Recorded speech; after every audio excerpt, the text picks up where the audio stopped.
And a good morning to you. Happy hump day and happy weather day. It was 62 degrees when I came in this morning, but it's a tease. Now, we're not supposed to hit the 90s at least until Sunday, but I can remember days in the past, Juju, since high school football started this past Monday, when we've had that cooler weather. It really starts to rear its ugly head end of August on into September, and instead of being acclimated by coming out with the heavy, hot weather at the beginning of the season, your body don't get used to it. And then you have those cramp issues and some of the things that go on later into the season. Yeah, especially the first couple of weeks of the season, you always see that they have different stoppages of plays where they have certain timeouts during the game. And I'm gonna say this.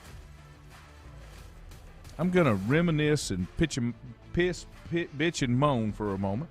Before you do that, they've had most of the schools, right? They've had these off-season workouts, 7-on-7s all summer, where it has been relatively warm. So their bodies should be somewhat, since they're not practicing in pads yet and that kind of thing. Those were not mandatory workouts. I know, but most they're well attended. Yeah, highly recommended. Yes. I like the virus. So I'm guessing that whenever they do put the pads on, if the weather does warm up, they will be somewhat acclimated, but it's not the same. You're right. Richie, Milton, Kerry, good morning. Here's what I want to bring up. I'm old, and I started high school football somewhere around 45 years ago, I think, because I've been out of high school 43 years. So if you add 3 to that, that would be roughly 46 when I went into my sophomore year. I could be wrong because my memory is starting to fade somewhat in details. Write things down. Then I got to remember where I put it. I do that now, and then I can't find it because I don't remember where I put it.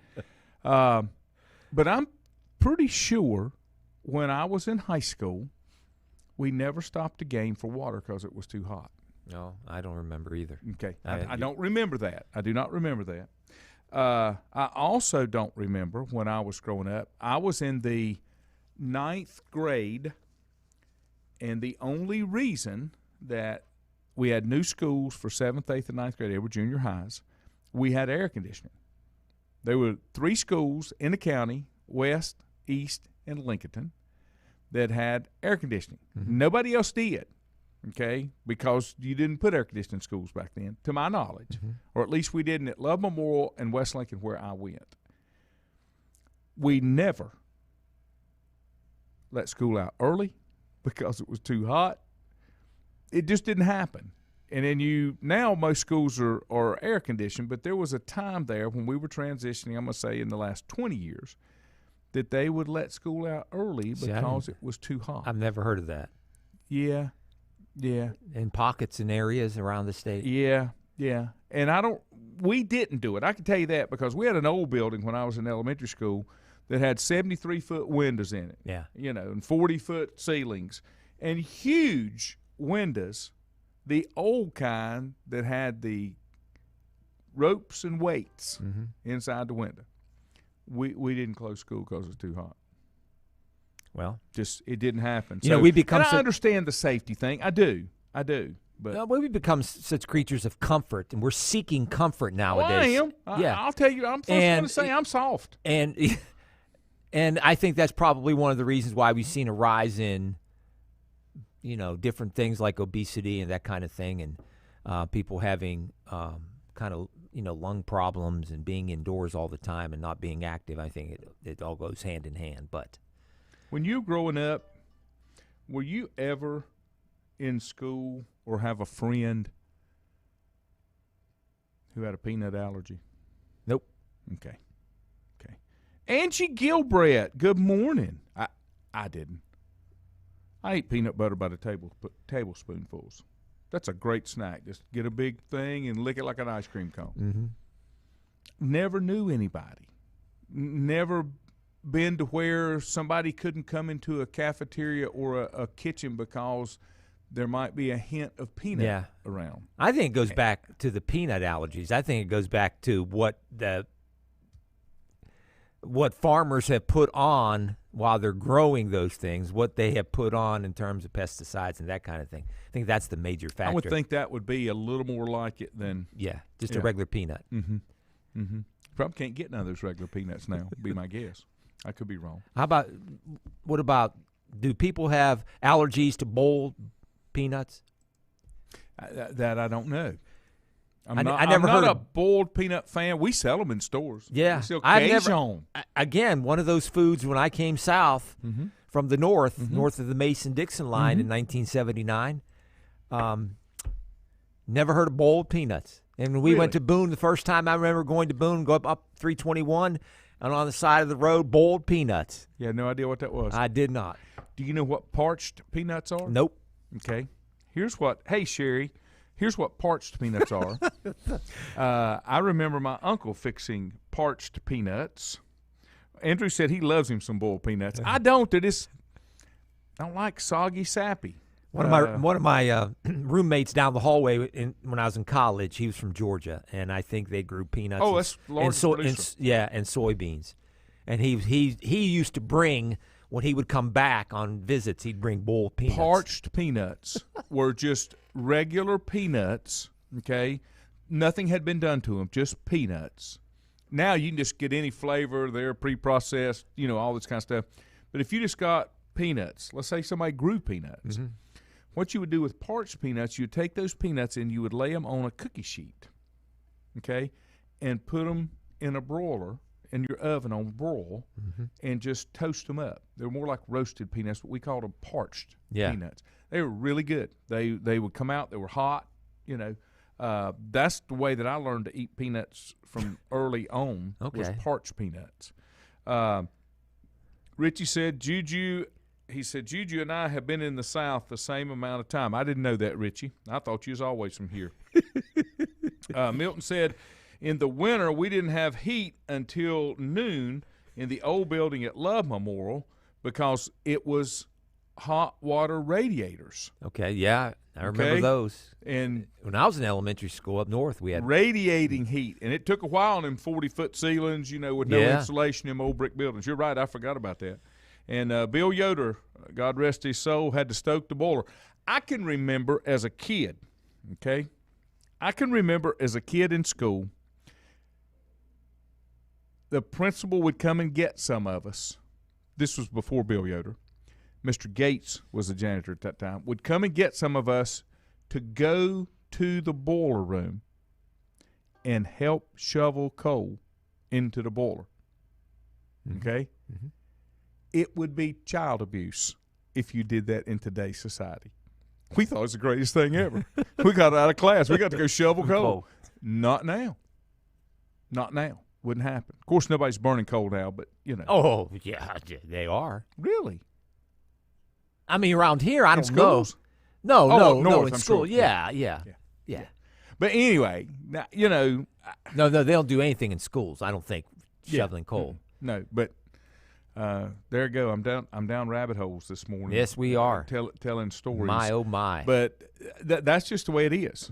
It's just how much things have changed. I'm reading a book, and it's talking about the – You read books? I do. Okay. I do. I like to read, usually at nighttime. If you do books on tape, does that count as reading a book? Yeah. Okay. Jack was telling me about a book on tape that he's reading about 1984, the glory years, about all these great things. You can get a lot of those. Yeah. There's all these great things that happened in the world of sports that changed everything in 1984, and I'm going to pick up that book hopefully today or tomorrow. Hey, Holden, Jason Moose. But the book I'm reading right now has to do with these people that are trying to, as human beings, get more acclimated to or become more related to the environment once again. Cold baths, cold showers, exercising outdoors, and getting your body used to that cold weather because they say once you do, there are more health benefits. Yes. In terms of burning fat and burning But there's more health benefits anytime you're more connected to your environment. Yeah, to nature. That's Annette Cook, good morning. Holden was with me on the golf course and I melted on the second nine. Yeah. This past weekend. Carrie said a friend and I helped move the coal at Rock Springs one day. Went home on the bus covered in coal dust. Yeah. I mean, that wasn't uncommon back in the day. Wasn't uncommon at all. Let me give you one news story locally. Lincolnton High School has named a new athletic director, Brent Gates. Brent's a West Lincoln boy from what I saw on the post. He has his entire career has been spent at Lincoln.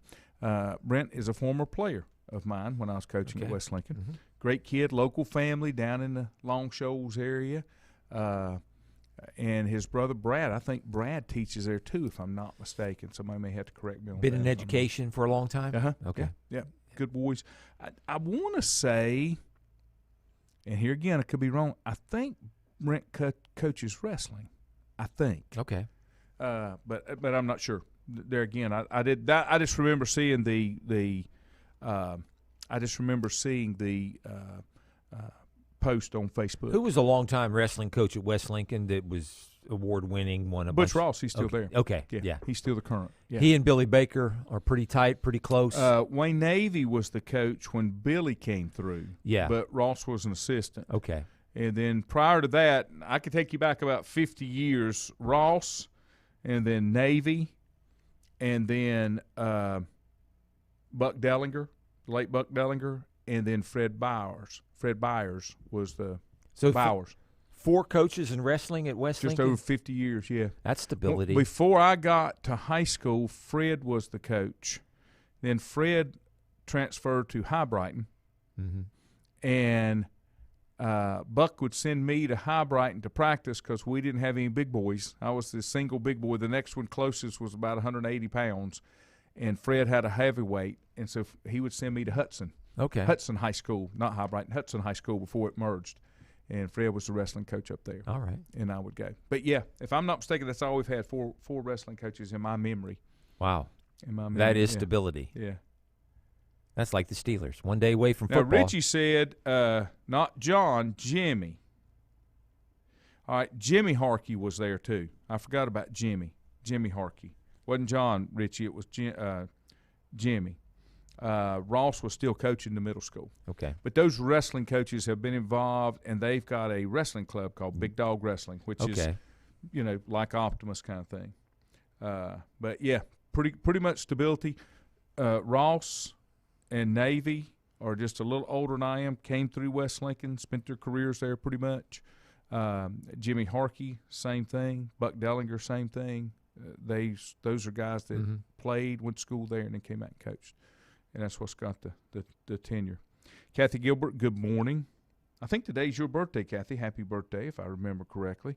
Let me take a break, and then we'll get into some we may have a new college football conference being born from the dust. Yeah. I'll tell you about it in a minute.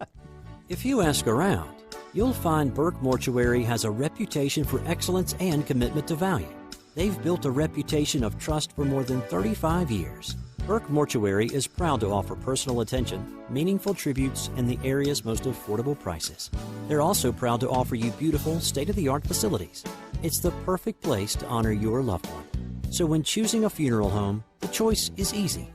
Choose Burke Mortuary with locations in Maiden and Newton. Whether it's a sit-down meal or a call-in for the drive-thru, Brookwood Cafe and Catering is the answer. A variety of meats, vegetables, and desserts cooked daily, or a hot sandwich from the grill, they have what you're looking for to satisfy your taste buds. If you need catering from 5 to 500, Brookwood has you covered as well. Stop by Brookwood Cafe and Catering at 202 Providence Mill Road in Maiden. Don't forget breakfast daily till 11 a.m. Open Tuesday 6 a.m. to 2 p.m., Wednesday through Saturday 6 a.m. till 8 p.m., and Sunday from 7 a.m. to 3 p.m. Call 828-428-8944 to place your order today. First Federal Savings Bank has been serving Lincoln County since 1940. And as it has been from the beginning, customer service is a priority to First Federal Savings Bank. They want to get to know you by name. First Federal Savings Bank has the convenience, the products, and the services that the larger banks have, but with hometown people that you see throughout your community. Stop in and visit one of their 4 convenient locations and see what First Federal Savings Bank has to offer you. Member FDIC, an equal housing lender. Times convenience stores are more than convenient. They're your neighborhood store, your store. With locations in Lincoln, Catawba, Gaston, Iredell, and Mecklenburg counties, there's one near you. Times convenience stores have the right items at the right price, from snacks, cold drinks, and light meals from the grill, and there's always a special to save you time and money. Times has what you need. Times convenience stores, there's one near you. Regardless of where you're going, there's one on your way. Remember, there's always time to stop by Times.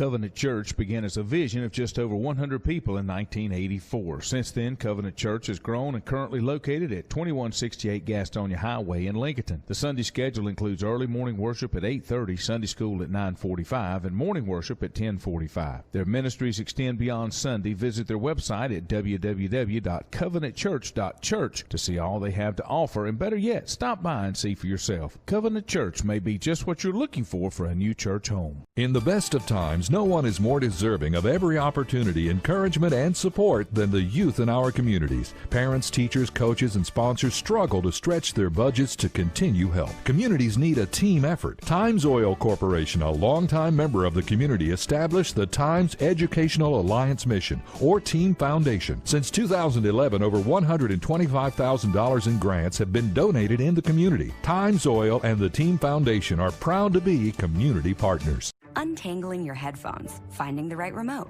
saying goodbye to your favorite shirt that hasn't fit in 10 years. Why are simple things sometimes so complicated? Thankfully, with Auto Owners, insurance doesn't have to be one of them. Auto Owners works with independent agents who live in your community and answer when you call, so you can worry about more important things, like finding a new favorite shirt.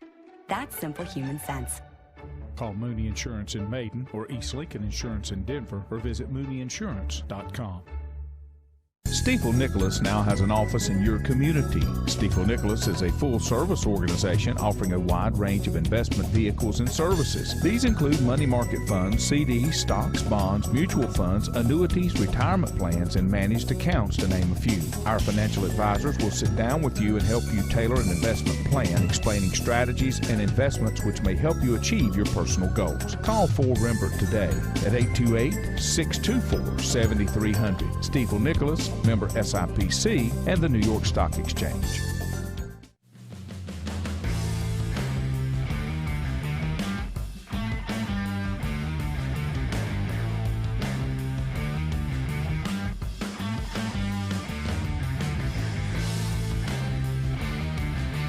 Welcome back. Glad to have you here this morning. Bill Bender will join us about 8:45 this morning.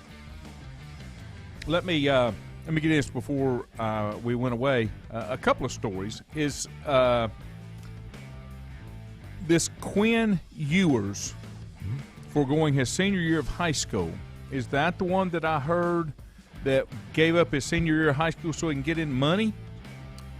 Well, a couple of things. He's from Texas, and I think they ruled in Texas that high school kids could not do the NIL thing. Yeah, I think everybody's that way. Yeah, in high school. Well, and so I don't think it's that way in Ohio. Okay. I don't think, and obviously it's not that way if you go to college. So with him not able to do that in high school, and him only, I think, maybe one class shy of graduation, he went ahead and took the class. Apparently this summer, is going to take it this fall or whatever. And so he has enrolled at Ohio State and will compete to be a starting quarterback this fall. Making him eligible this season. The main factor in his decision to leave school, according to ESPN, was the fact that Texas prohibits, as you said, profiting off names, image, and likeness. He has had companies approach him about possible NIL deals, but was unable to sign anything due to the state laws. Now, what does that do to high school football? We've seen what it caused the colleges to do. They had to allow it. So what does that do to high school? Allow it, fine. I mean, this, I think, my opinion is, we could ask Bill this too, since he's going to Ohio State. I think this is an outlier. This is like 0.00. It's like getting the virus. But aren't your superstars all your outliers? In certain positions, probably. Okay. But he was planning to enroll in January. But he had enough high school credits to do so, and quarterbacks are often encouraged to arrive on campus early. Once the rules changed, which allowed college players to profit off their name, image, and likeness, things changed for him. Texas passed a bill July 1st regarding it, saying, no individual, corporate entity, or other organization may enter into an arrangement with a prospective student-athlete relating to the prospective student-athlete's name, image, likeness prior to their enrollment in an institution of higher learning. Yeah. Now, here's the other thing that I think happens. Do those rules apply to the athlete factories, the Oak Hills, the Combine Academy down here in London? IMG Academy down in Florida, in different places. I would think so. Why not? They should. My concern is some of these kids are going to get bad advice. No. And they're going to be taken advantage of, especially 18-year-olds or 17-year-olds. Stop it. And that is something that either the High School Athletic Association and or the NCAA should be helping kids as they transition into this. Here's the best one ever. This has been the top story when you talk about the NIL. Bryce Young, who was the top quarterback in the 2020 class, has not yet started for Alabama, but already has brought in almost $800,000 in NIL deals. That's $400,000. He's going to pay taxes on that, right? Yeah, but still. And he's got to hire probably 2 or 3 people to do his taxes. There's a beverage company in Texas. And then he's got to meet with those accountants and got to meet with those people. Holy Kabuncha. Uh-huh. A Texas beverage company. They've Kombucha. had discussion. Kombucha. Okay. I don't drink it. I'm sorry. They have had discussions, but no deal is in place. Very early stages. Now, there was the question, what does that mean for other high school associations? Milton says, are you saying lawyers are crooks? No, they're just very profitable. This situation is likely to come up again for states and high school associations that prohibit high school athletes from profiting off their name, image, likeness. Now, here's my – it says associations in states that have no laws in place prohibiting high school athletes from profiting have no power over the state to change those laws.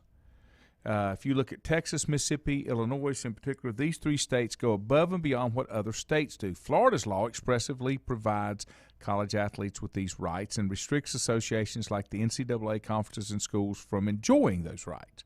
It does not in any way eliminate the opportunity for high school athletes. However, if a high school athlete's school is part of the FHSAA, I've never heard of that one. Florida High School Athletic Association. Okay, that's what it is? Yeah. Which currently does not allow an athlete to make money. But what's going to happen there, why is that different from the NCAA?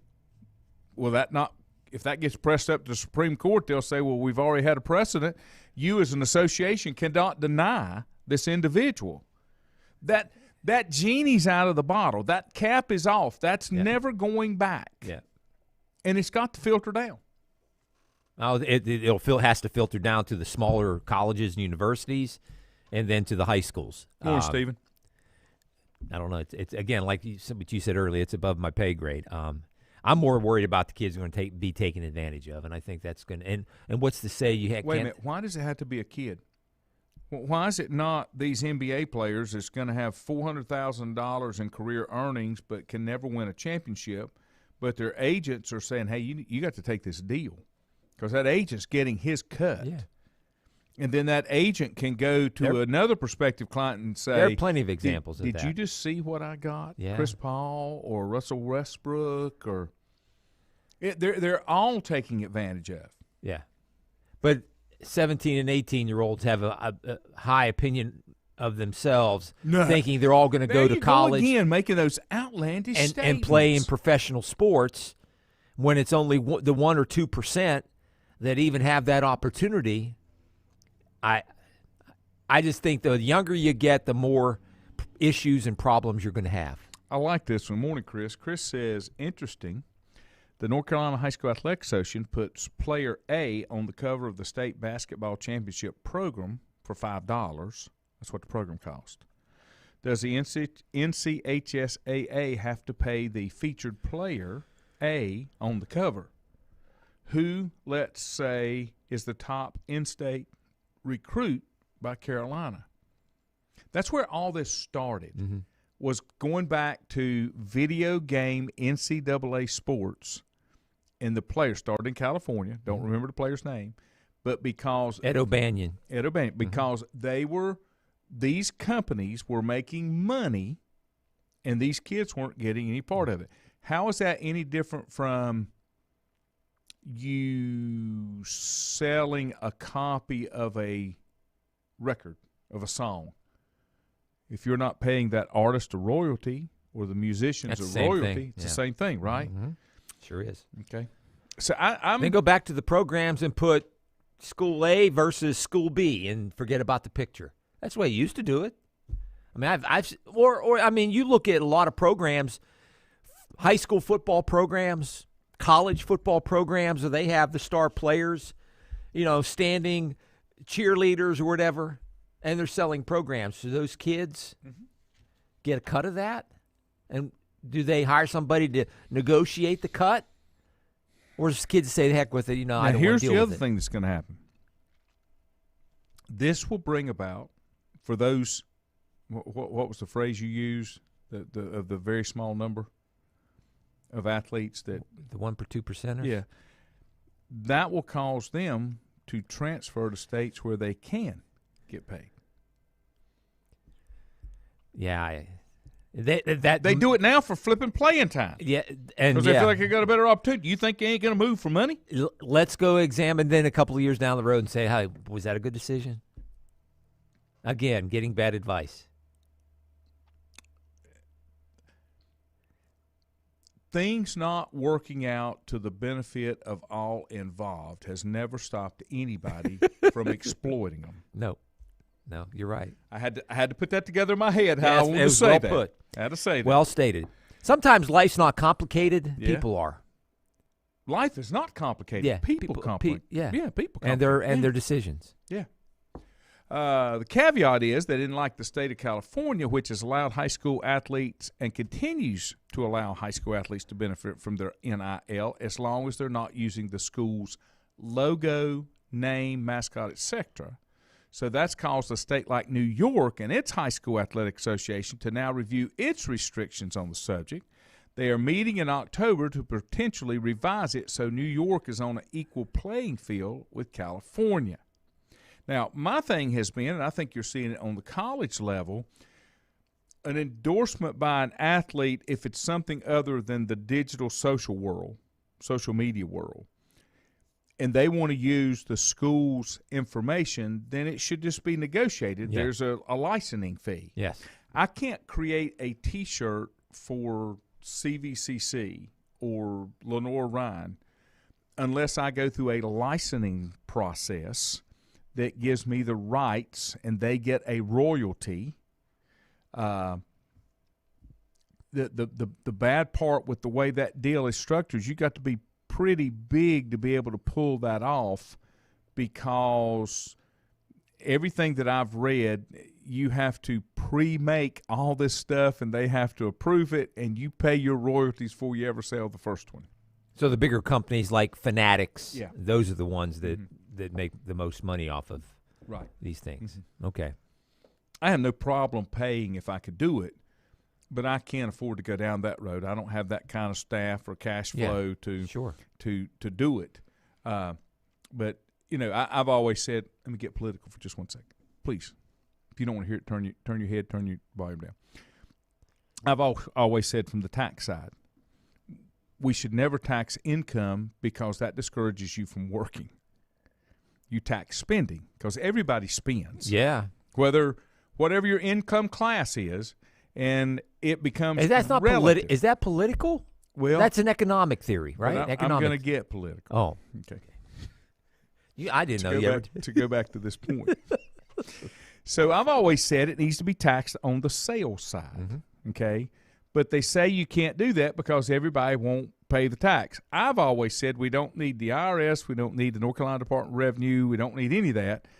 For every dollar that's sold, if the tax is going to be, let's just say 20%. A flat tax. Flat tax of 20%, and 5% stays in the county, the city and county for their part, okay?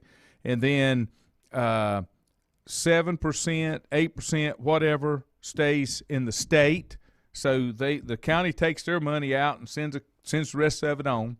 The state pulls their money out and sends it on. No deductions, no nothing, no IRS, no tax forms, no nothing. Just you pay based on what's collected, and they say that won't work. The reason it won't work is because you can't pick and choose who you want to pay. There's the political part. Okay.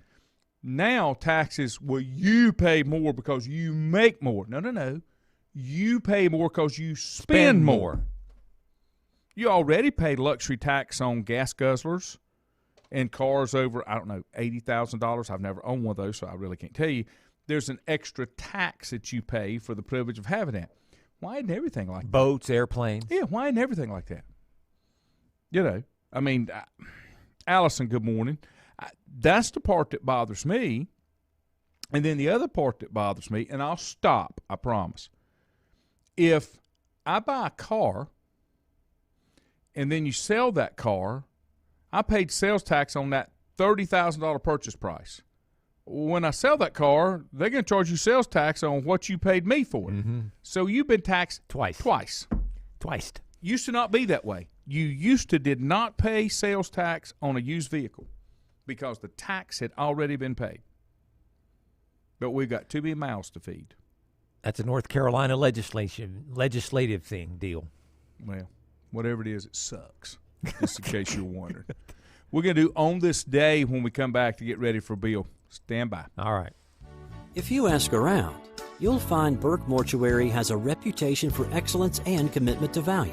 They've built a reputation of trust for more than 35 years. Burke Mortuary is proud to offer personal attention, meaningful tributes, and the area's most affordable prices. They're also proud to offer you beautiful, state-of-the-art facilities. It's the perfect place to honor your loved one. So when choosing a funeral home, the choice is easy. Choose Burke Mortuary with locations in Maiden and Newton. Whether it's a sit-down meal or a call-in for the drive-thru, Brookwood Cafe and Catering is the answer. A variety of meats, vegetables, and desserts cooked daily or a hot sandwich from the grill, they have what you're looking for to satisfy your taste buds. If you need catering from 5 to 500, Brookwood has you covered as well. Stop by Brookwood Cafe and Catering at 202 Providence Mill Road in Maiden. Don't forget breakfast daily till 11 a.m. Open Tuesday 6 a.m. to 2 p.m., Wednesday through Saturday 6 a.m. till 8 p.m., and Sunday from 7 a.m. to 3 p.m. Call 828-428-8944 to place your order today. First Federal Savings Bank has been serving Lincoln County since 1940. And as it has been from the beginning, customer service is a priority to First Federal Savings Bank. They want to get to know you by name. First Federal Savings Bank has the convenience, the products, and the services that the larger banks have, but with hometown people that you see throughout your community. Stop in and visit one of their 4 convenient locations and see what First Federal Savings Bank has to offer you. Member FDIC, an equal housing lender. Times convenience stores are more than convenient. They're your neighborhood store, your store. With locations in Lincoln, Catawba, Gaston, Iredell, and Mecklenburg counties, there's one near you. Times convenience stores have the right items at the right price, from snacks, cold drinks, and light meals from the grill, and there's always a special to save you time and money. Times has what you need. Times convenience stores, there's one near you. Regardless of where you're going, there's one on your way. Remember, there's always time to stop by Times.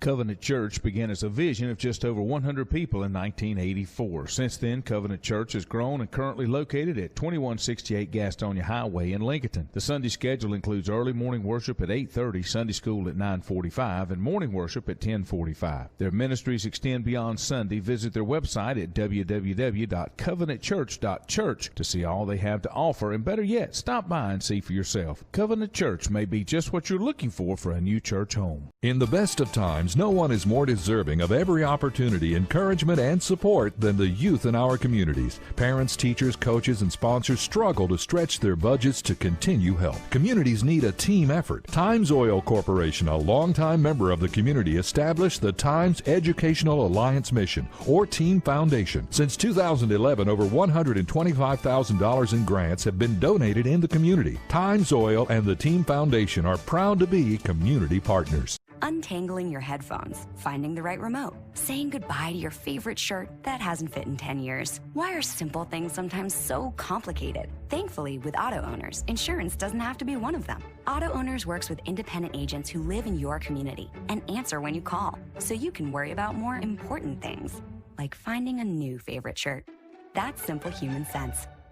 Call Mooney Insurance in Maiden or East Lincoln Insurance in Denver or visit mooneyinsurance.com. Stifel Nicholas now has an office in your community. Stifel Nicholas is a full-service organization offering a wide range of investment vehicles and services. These include money market funds, CDs, stocks, bonds, mutual funds, annuities, retirement plans, and managed accounts, to name a few. Our financial advisors will sit down with you and help you tailor an investment plan, explaining strategies and investments which may help you achieve your personal goals. Call 4Rembert today at 828-624-7300. Stifel Nicholas, member SIPC, and the New York Stock Exchange. At that moment, and there is nobody there. And now you have this guy standing behind you. He's so excited to be in the Olympics for the first time himself.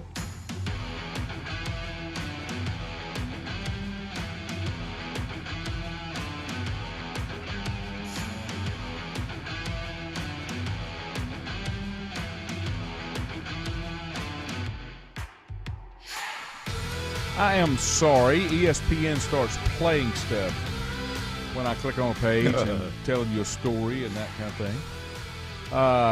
Thanks for joining us here on a Hump Day Wednesday. A little cloudy outside, but nice and cool this morning. Nice day. Danny Harbison, good morning. Hobbs said there are a number of baseball cards that feature Hunter Harvey and a Bandy's uniform. I've never asked, but would assume the school got nothing and Hunter probably had no input. Same thing with Madison Bumgardner when he went through with Augusta. In South Caldwell? Yeah, South Caldwell. I've seen some pictures there, baseball cards, and I would guess would be the same thing for baseball players, right? So. Yeah. And who's to say that they didn't get a cut? Yeah. I don't know. The baseball card companies usually, to take the picture, right, they usually would pay, I think they pay players, or have in the past. I would think, I think they'd have to pay the player. I just don't know about the.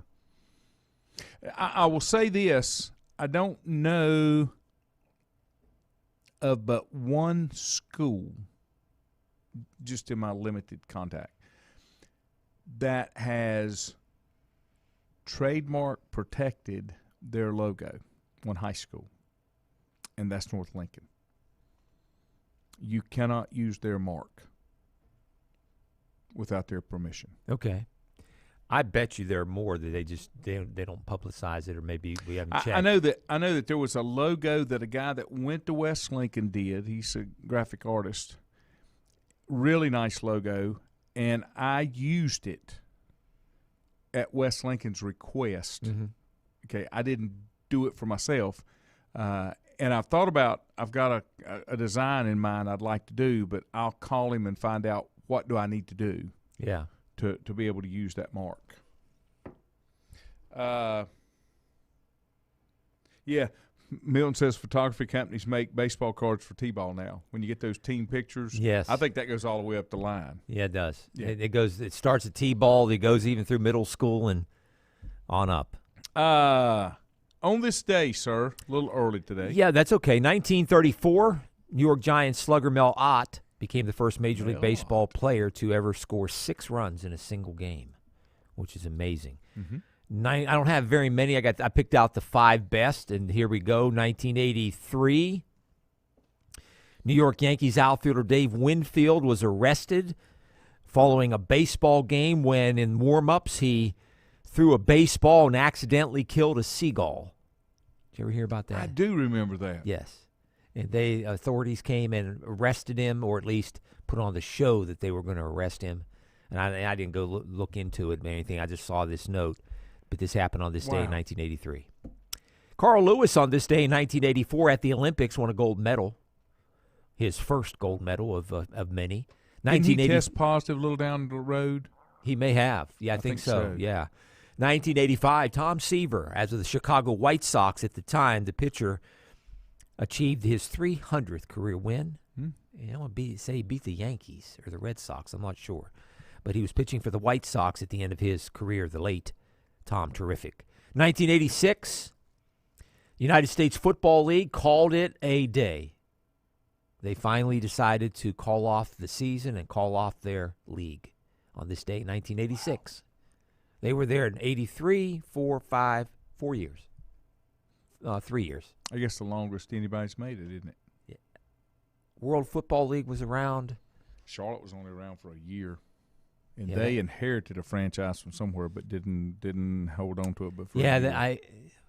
I think they inherited a franchise from New York. May have been.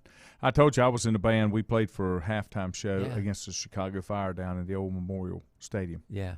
The Hornets. Charlotte Hornets. Yeah. Mm-hmm. Yeah, but I think the United States Football League may have been the longest running, besides the AFL, competitor against the NFL. Okay. I got this one. Jesse Owens won his second gold medal in 36, and he beat a German in the long jump. He won his first gold medal yesterday. Yes, won his second one today. Okay.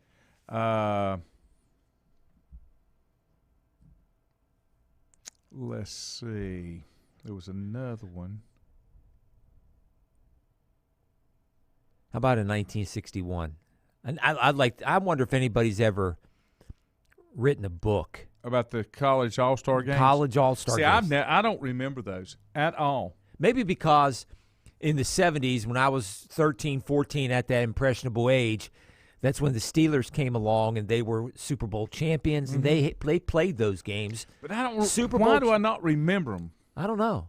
They always played them in Chicago, as I remember, at Chicago's Soldier Field. Why Chicago, I do not know, but it was the Super Bowl champion from the previous year would play a group of college all-stars, and which was unusual because most of these college all-stars were drafted. Was this before the Pro Bowl? What do you mean before? Was there a Pro Bowl back then? Yeah. Wow, so there was 2 games after the season. After Yeah. the Super Well, Bowl. the college all-star game was played in the summertime. Okay, that's right. It was like a week before, or it would be like this time of the year, usually when the Hall of Fame game would be going on. It would take the place of kind of the Hall of Fame game. Okay. This is when Jim Thorpe became my idol in golf, as Scott Verplank was still an amateur, beat Jim Thorpe in the Western Open. Jim got the money, and Scott became the first amateur to win a PGA Tour event since Gene Littler did in 1954. 31 years since an amateur had won. So Gene Littler was a golfer and then became a basketball coach? You're thinking Gene Littles. Littles, not Littler. Got any birthdays? I do, a few of them. Leonard Hamilton, born and raised in Gastonia, turned 73 today, head coach at Florida State. The last great athlete out of Highland High School when it was segregated. Wow. Where Highland School Technology is today. Yeah. And they broke up with, in the mid-60s, right? Yep. 65, 66. Roger Clemens is 59 today, baseball pitcher. Former Carolina baseball player, a longtime major leaguer B.J. Surhoff. Played a long time with the Orioles. 57 today. And speaking of the Redskins earlier, we were talking about Darryl Green. We saw Darryl Green last night speaking at this event at Lenore Ryan to kick off their building of their stadium. And his teammate has a birthday today, John Riggins. Riggo is 72 today. Wow. And I don't know how old Darryl Green is. I think he said he was 61, maybe our age. I think he's about our age, maybe just a tad older. Yeah, he said, and he was talking about how fast he could still run, and he challenged anybody in the room because he was considered the fastest player in the National Football League. I wasn't there because we probably went to the parking lot. I took him up on that. I don't know. He said he can do it, man. And he looked like he could still run, probably a 4.4, 4.3 40. But anyway, John Riggins, his teammate, born on this day and is 72 today. Riggo's 72. I think he lives in somewhere out in the Midwest on a farm. James Bradbury, the former Panther defensive back, I think he's still with the Panthers. Not sure about that one. Yeah, he's 28 today. Former Charlotte Hornet, one of the original Charlotte Hornets, Michael Holton, not Bolton, Holton, turns 60 today. He was remember him. He was a left-hander. I can't remember his name. His number 18, 28, something like that. Speaking of Charlotte and Charlotte Hornets and in basketball, former Hornets broadcaster was Steve Martin for a long time. Mike Pratt played and coached at, I think, UNC Charlotte. He did. Pratt was a former coach there. Yeah. Anyway, he has a birthday today. He is 73. I don't know why I'm thinking he was after Lee Rose, I believe. Yeah, you think he was too. And former broadcast partner, good friend, Caldwell County Sports Hall of Famer Jeff Joins has a birthday today. Yes. Yeah. I wish Jeff a birthday. Yep. Happy birthday this morning. Richie said Daryl should be 61, so he is Okay. right there in our All age right. group. I got one passing, and I'll get Bill on the phone. You remember Art Donovan? I do. Art Donovan Heard passed him. away on this day in 2013 at the age of 89. Yeah, and for him to live that long, played with the Colts for a long time. Yes. And I heard Big him. lineman. He was on the Tonight Show all the time in the Yes. 70s and 80s, but he came and spoke to the Hickory Sportsman's Club. Okay. And he was hilarious. I mean, he could tell some stories. Oh, I'm sure. And some of them were true. I'll let you take off while I get Bill on the phone. I'm taking over? All right. So as Bill comes on, one of the things obviously that's been happening is the fact that what's going on with college football and the name, image, and likeness, but more importantly, the expansion of the playoff and the turning around of different conferences and what's happening there, expanding of the conferences, the inclusion of Texas and Oklahoma and what's going to be happening there, and more and more reports of how these schools are realigning or possibly realigning themselves. And Bill's on the line with us now, Sporting News college football writer Bill Bender. And Lanny, go ahead and take it away. Bill, good morning. Glad to have you with us. Hey, how's it going? Doing good. I got a couple of questions that kind of get your take on. One of them is nobody wants the remainder of the Big 12. And now they're talking about a possible merger with the Pac-12, but the Pac-12 had already turned down a couple of members inside of that. Do you see that going anywhere? Yeah, I mean, the land somewhere, and it looks like the next move for these conferences is to try to get to 16 apiece.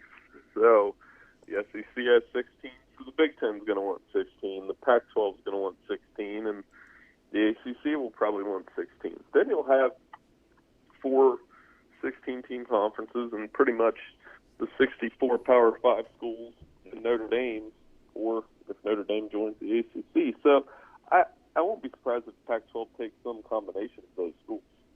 Now, the other thing that I want to get your take on, we talked about this earlier, the quarterback that is leaving high school in Texas to go to Ohio State foregoing his senior year. Do you see that becoming more prevalent unless the high school associations loosen up this NIL? Because from what we're reading, the way the articles read, that's why he left, was to be able to make some money. Well, I don't think high school kids should be making NIL money unless I say that loosely. I mean, it's allowed, but I mean, you're setting a dangerous precedent at that point. So we'll see. I think in his case, he chose the NIL money over his senior year, and that's his choice. And I really think this only applies to the truly elite 5-star athletes. I mean, this is a kid that's being compared. I mean, his recruiting rankings come out comparable to Trevor Lawrence. So he's just getting the same NIL opportunities that Trevor Lawrence didn't get. Bill, do you see the Big Ten poaching or going after any schools out there specifically? There were some reports and talk about maybe Kansas coming on board the Big Ten. Do you see any other possible schools joining the Big Ten instead of a merge? Kansas and Iowa State are the early candidates for sure. I mean, Kansas has been talked about all week. Don't get much from a football program standpoint, but you do get the basketball, and you do get more money. Iowa State, kind of same deal. I mean, you've got you're going to get decent football right now, but who's to say what that'll look like if and when Matt Campbell leaves? That's traditionally not a very strong football program, but they're also pretty good at basketball. So, I mean, that would be the local make sense moves for them, but they're certainly not Texas and Oklahoma. Is back to Quinn Ewers, is he going to have a legit chance of seeing playing time or starting for Ohio State this fall?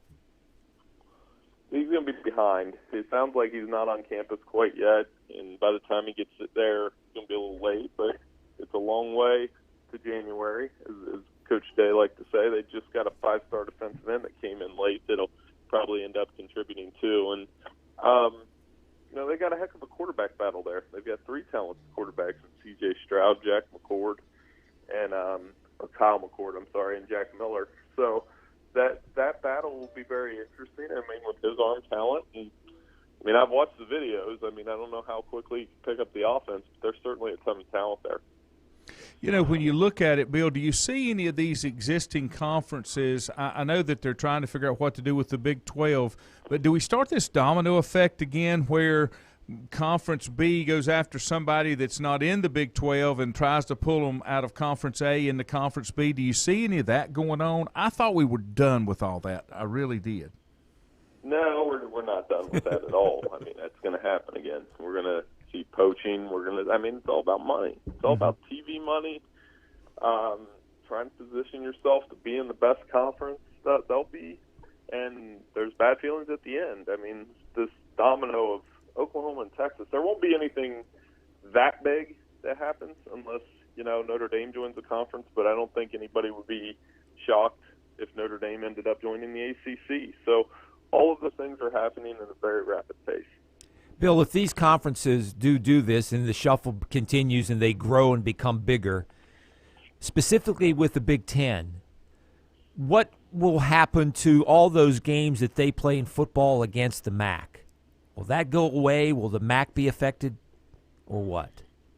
I mean, the MAC will definitely be affected. In Group of 5, I mean, you don't know what the scheduling is going to look like. I would say I don't know the answer to that, okay. But I do know that games.